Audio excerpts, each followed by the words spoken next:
What is going on, ladies and gentlemen? Randy here with RTS Mobile Gaming, bringing you a fantastic video today. We are playing The Lord of the Rings Rise to War, and we are talking about Khaldoon, folks. After 3 seasons of use, we're going to talk about the best skills, equipment, and units for Khaldoon for PvP. There we go. So, in this video, we'll be highlighting a single combat report against a strong Legolas. We'll also be taking a look at a few other report results just to get a general idea. Then we'll dig into the actual best gear and units to be using for the Khaldoon PvP, okay? So here we go. Get excited. All right, first things first, let's drop right into the Khaldoon skill set.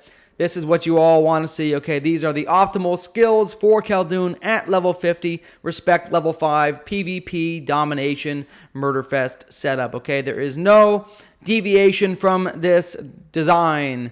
As you continue to level up your respect level, you will continue to maximize the points into the Sandstorm and the Marshal of the East Mark.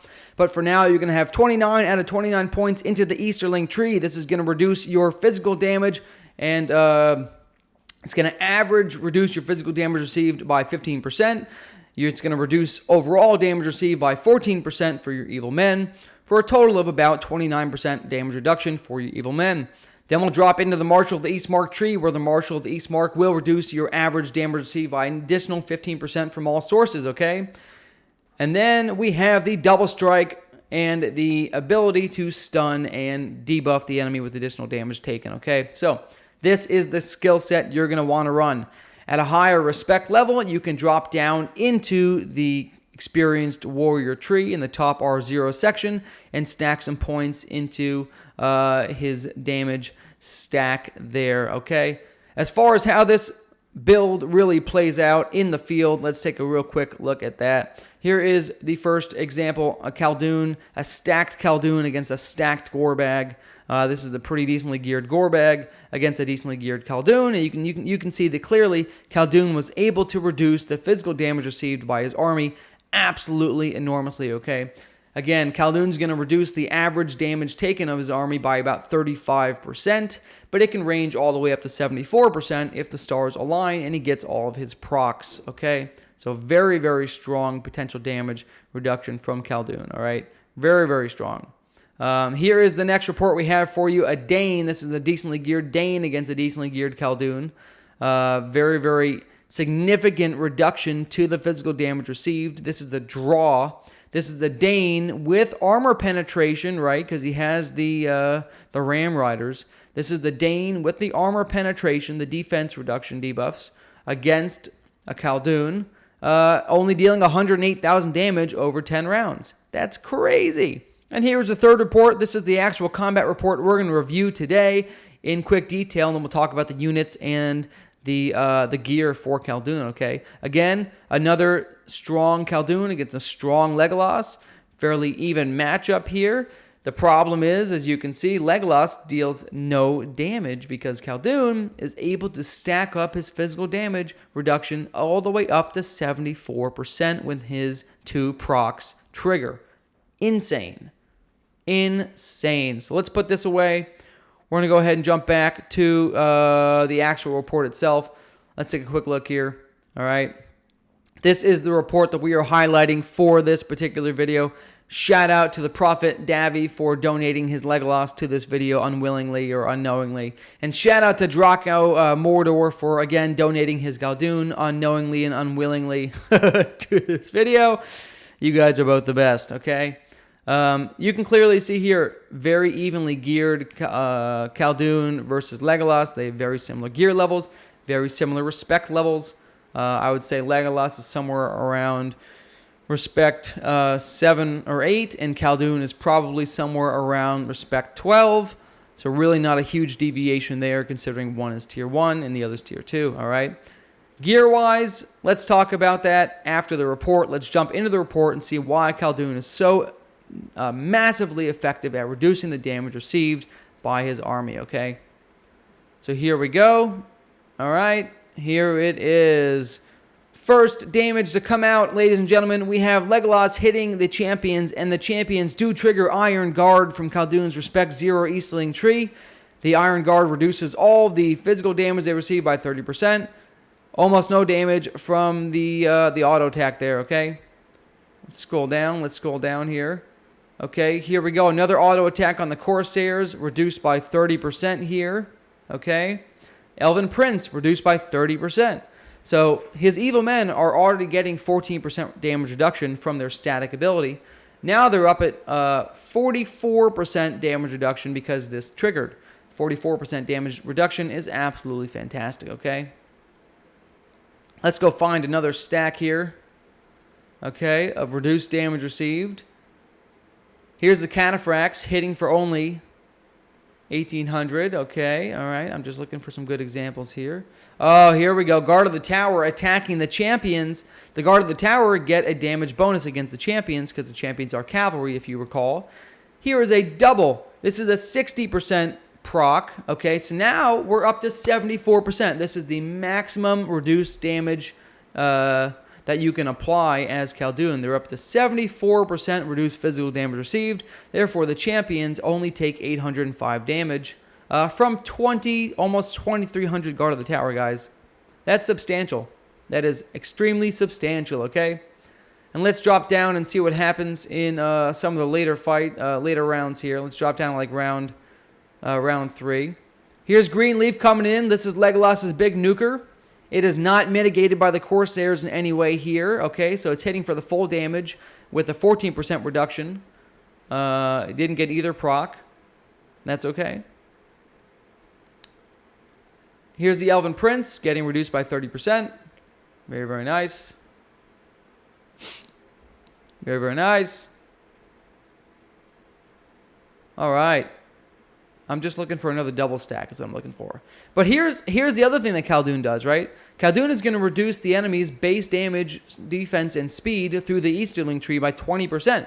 That's reducing the Guard of the Tower's base damage by 2.2. That's crazy.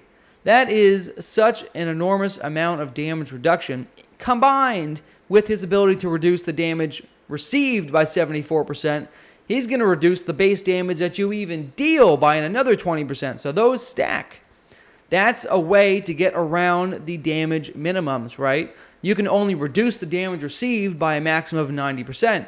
But if you're reducing the actual damage coming out, that's a totally different ratio scale that can also be added up to 90%.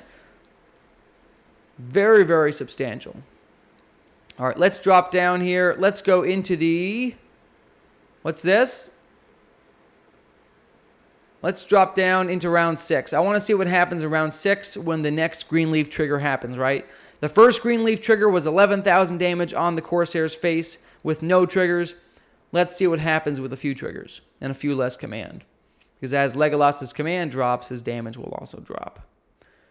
All right, here we go. Here in round 6, here's the next Greenleaf hitting the Corsairs. Okay, it is reduced by 30% due to the Marshal of the East mark here.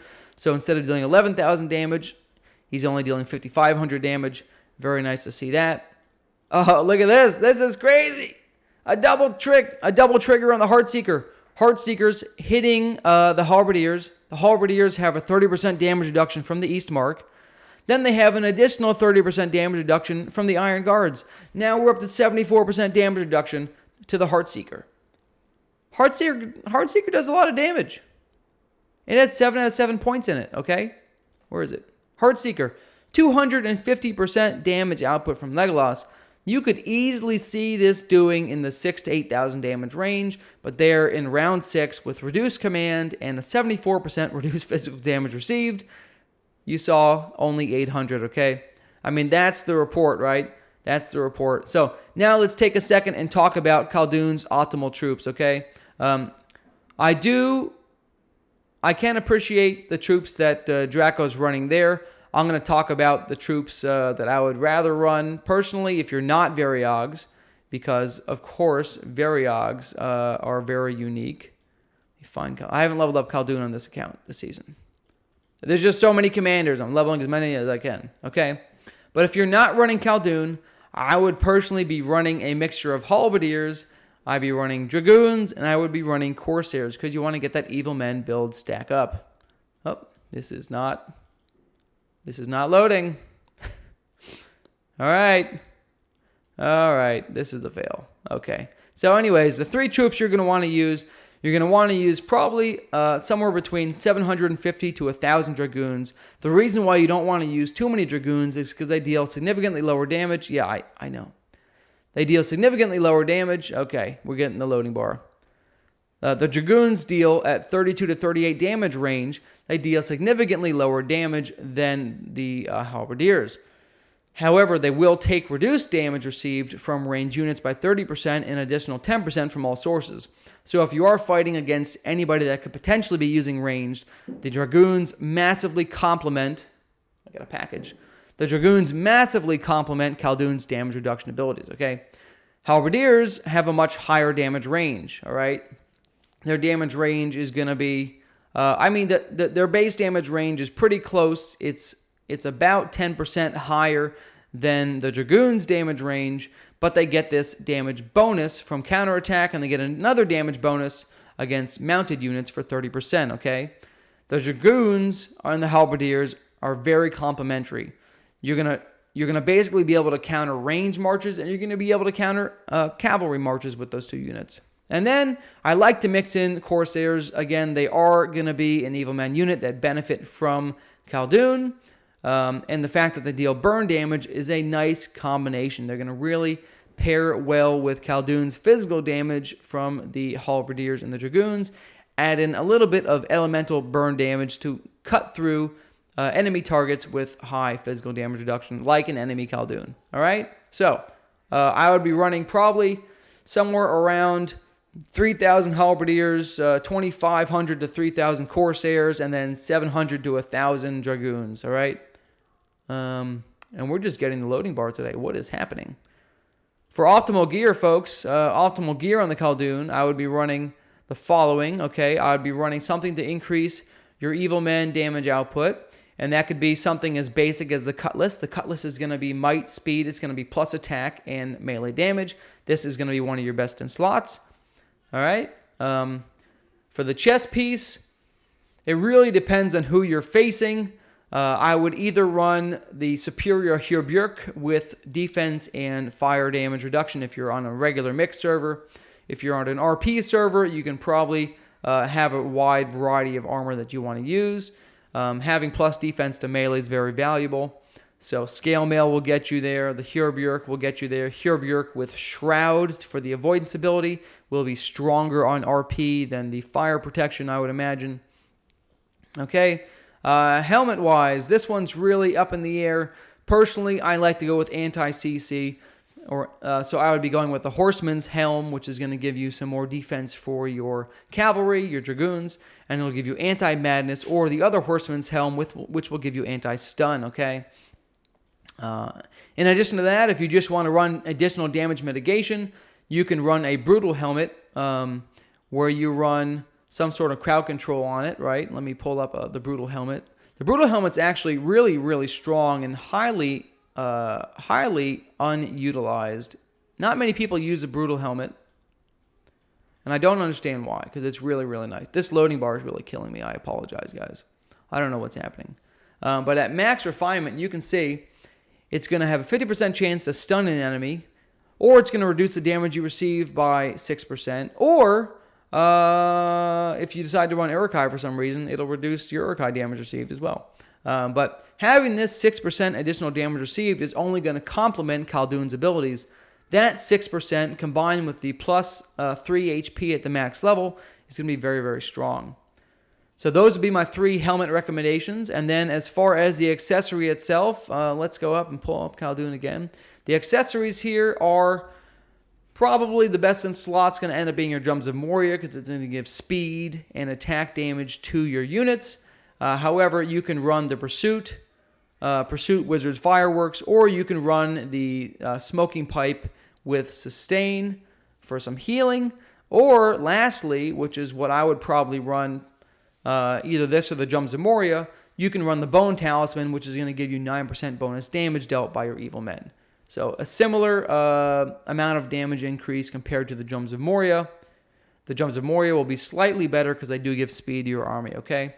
So that's the commander skills, the army, and the overall unit setup. Again, these are the commander skills, folks, that you're going to want to be running, combined with that army and that gear. Khaldoon, ladies and gentlemen, Season 3 recap. Love you long time. Like and sub. Randy out.